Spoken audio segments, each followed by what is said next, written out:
तो जय हिंद दोस्तों, वेलकम बैक न्यू ब्लॉग। और आज मैं जो भारत सरकार और इसरो यानी कि हमारी स्पेस एजेंसी है, इन्होंने एक मिशन लॉन्च किया था और ये मिशन जो है सक्सेसफुल नहीं हुआ। लेकिन मैं अपने इसरो के जो साइंटिस्ट हैं उनकी बहुत रिस्पेक्ट करता हूँ, क्योंकि जो हमारे चंद्रयान मिशन जब फेल हुआ था उसके बाद लोग हंसे थे हमारे ऊपर। हमारे पड़ोसी देश जिसने कभी कुछ बनाया नहीं है वो भी हंस रहा था, लेकिन उसके बाद हम लोग चांद पे उतरे हैं। तो एक प्राउड और हमेशा हमारे लिए एक इस तरह की फील होती है वो चीज़ कि हम लोग किस प्रकार से हम लोग आगे बढ़ रहे हैं। तो ये हमारा PCL जो एक हमारा एक अभी स्पेस पे जाने वाले की हमारी सैटेलाइट्स थी, उसकी एक फेलियर आउट ऑफ स्पेस पे हुई है, यानी कि यहाँ पे फेल नहीं हुई है। यहाँ से लॉन्च हुई, यहाँ से लॉन्च होने के बाद जब वो स्पेस पे गई तो स्पेस पे जो उसकी जो लास्ट स्टेज होती है, थर्ड स्टेज होती है, वहाँ पर उसकी कुछ टेक्नोलॉजिकल फोल्ड आए और उसके बाद वो वहाँ पर डिस्क्लोज हो चुका है। यानी कि वो अभी स्पेस पे है,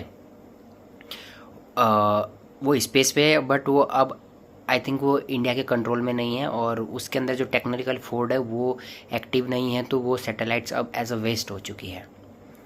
थोड़ा दुख भी हुआ कि हमारे साइंटिस्ट ने इतनी मेहनत की और बस एक लास्ट स्टेप था जहाँ पर अगर वो खुल जाते तो उसके बाद हमारे एक देश के बेसिकली हमने जो सैटेलाइट भेजी थी उसका वो एक तरह से हमारी इंटेलिजेंट एजेंसीज के लिए भेजी थी, यानी कि उसके अंदर में सैटेलाइट्स वगैरह, रेडार वगैरह, इंफॉर्मेशंस, कैमरा वगैरह सब कुछ किस प्रकार के एक जो रेडार सैटेलाइट्स होती है उस प्रकार से उसको लॉन्च किया था। ये चाइना कर चुका है हमसे पहले, इससे पहले US भी कर चुका है, ये भारत अभी किया हुआ नहीं था। और ये जो सैटेलाइट्स थे इसके अंदर में ये बेसिकली हमारे बॉर्डर एरिया को सुरक्षित करती है, या जब कभी युद्ध होता है, जैसे पाकिस्तान के साथ अभी युद्ध हुआ था, तो भारत की एयरफोर्स के लिए पाकिस्तान की क्या लोकेशन है, ये सैटेलाइट्स हमको इस चीज़ के बारे में इंफॉर्मेशन देते हैं। मैं बाकी बारीकी मैं आपको नहीं बताऊंगा क्योंकि ये सीक्रेट गेम होते हैं, हमेशा देश की सुरक्षा को लेकर होते हैं। लेकिन आप इतना समझ लीजिए कि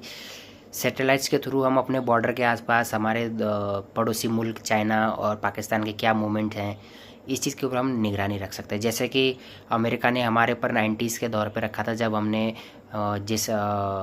ये अपना पोखरण में, जब आपको मूवी देखी होगी आपने, किस प्रकार से हमारे साइंटिस्ट पोखरण में अमेरिका की सैटेलाइट से बचा करते थे। तो सेम वही हम लोग इस तरह की सैटेलाइट लॉन्च किए थे। उम्मीद करूँगा साइंटिस्ट, अपने इसरो के साइंटिस्ट से कि दुख होना का ज़रूरी नहीं है, क्योंकि आप के ऊपर हमें पूरा भरोसा है। हर एक सिटीज़न आपके साथ है, इंडिया का हर एक भारतीय आपके ऊपर प्राउड करता है। आपके हर एक मिशन के लिए, जिस मिशन को कोई अचीव कर नहीं सकता, आप वो मिशन को सक्सेसफुली अचीव करते हैं। ठीक है, फेलियर होता है, कोई बड़ी बात नहीं है, लेकिन हमें उम्मीद है कि आप जल्द ही एक और बेहतर, एक अच्छे तैयारी के साथ और सैटेलाइट्स लॉन्च करेंगे और हम सफलतापूर्वक जो हम चाहते हैं उस प्रकार से हम अचीव करेंगे।